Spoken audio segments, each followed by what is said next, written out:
All right, of course, we have to go back to KZN now, where flood victims are working to put their lives back together. The SANDF and other NGOs have been providing food and other essentials. Dasen Thathiah is, of course, in the skies with the SANDF. Dasen, what's been happening so far? Any positive results from this search?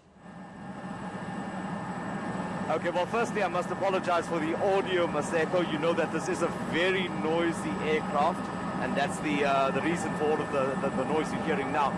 So the team is currently flying. I did mention that we are flying to the Amanzimtoti area. That's where we are. The team is here with us, about 6 divers from various units. They also have their K9 on board. Now, their task here is not an easy one. They will be conducting those searches inside the water. Remember, although the sun has been out, the waters are still high and they have a lot of area to cover. Now, this is only one region around Durban in which they would have to work. There are lots of areas that are being covered by other teams as well that are ready for deployment.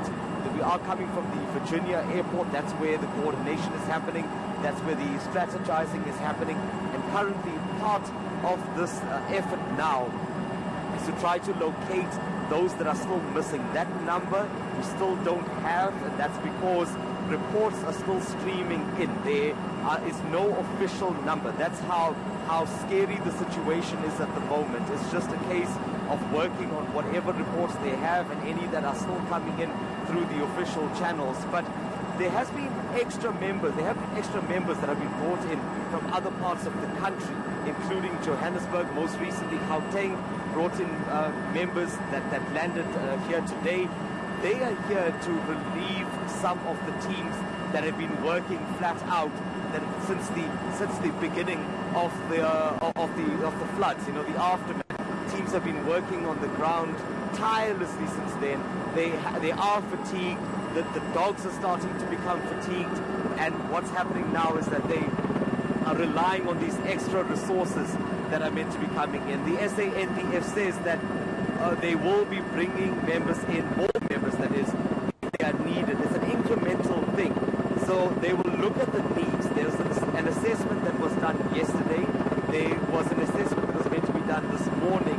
All of this happening concurrently while others have started their work, while they are doing what they are here to do. And interestingly, they will be bolstering the support in a variety of ways. So they'll be looking at not just what's quite obvious right now, which is the search missions. They'll also be looking at bolstering the security, safety and security. They'll be looking at infrastructure. They will be looking at providing water. So they can provide a number of services where they are needed. So what's going to be integral to all of this is the aerial support that's being offered with 7 aircraft. You'll see we are flying over the river down here. We're heading down south, as I mentioned, and that's where they will be deployed. Hopefully we will be able to get off with this team as well and look at the kind of work that they are doing on the ground.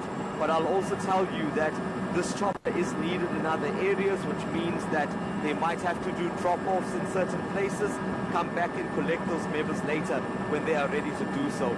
You know, the reason why, Maseko, choppers are so important is because some of these roads are still inaccessible.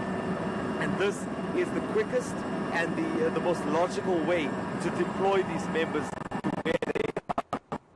If you look at their faces, even they know the task that they are facing, they know what they have to do. And unfortunately right now the prospects are very grim in many instances where they are having to do a search and recovery and try to retrieve bodies of loved ones. Just yesterday there was a domestic worker whose body was retrieved after more than 10 days. She was under rubble, and she was there since the... All right, we have lost connection to Dasen Thathiah. As you would understand, he has taken to the sky. So here and there, the connection will actually leave us. That's Dasen Thathiah, senior reporter here at eNCA. We will definitely go back to him in the next hour.